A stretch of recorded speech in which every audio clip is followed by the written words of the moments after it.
चलो बच्चा लोग, चलते हैं, कुछ नया सा सुनते हैं। नूरी और पोशीदा चिराग।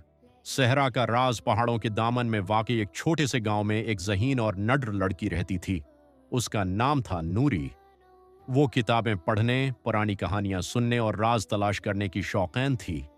एक दिन उसने अपने दादा का पुराना लकड़ी का संदूक खोला। संदूक के अंदर उसे एक पुराना पीतल का चिराग मिला, मिट्टी और जंग आलूद मगर अजीब तरह चमकता हुआ। चिराग पर एक तहरीर लिखी थी, जो सच का रास्ता चुने, रोशनी उसकी रहनुमा बने।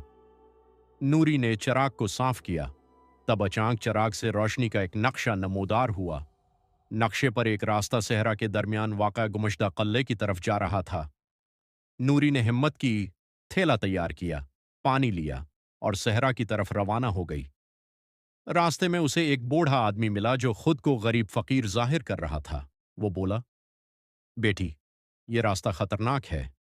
ये चिराग मुझे दे दो, मैं उसे संभाल लूंगा और तुम महफूज रहोगी।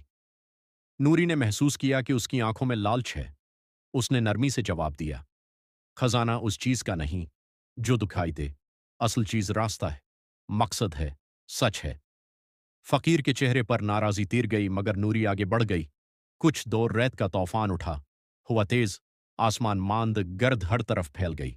वो तकरीबन गिर पड़ी, मगर चिराग से रोशनी का हल्का सा हाला निकला और उसे रास्ता दिखाता रहा। तूफान थमा।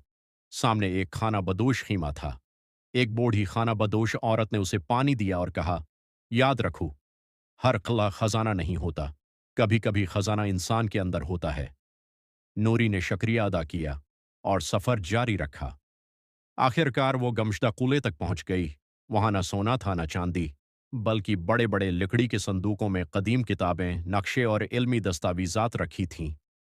चिराग की रोशनी आहिस्ता से बुझ गई और उस पर नई तहरीर नमोदार हुई, दानाई ही असल दौलत है और सच के लिए सफर करने वाले कभी खाली नहीं लौटते। नौरी ने किताबें समेटकर गांव वापस लाई, बच्चों को इल्म सिखाया, नई कहानियां सुनाएं और लोगों को बताया, खजाना ऊंची दीवारों में नहीं बल्कि इंसान के किरदार, हिम्मत और सच्चाई में होता है। कहानी यहीं खत्म होती है, मगर नौरी का सफर नहीं।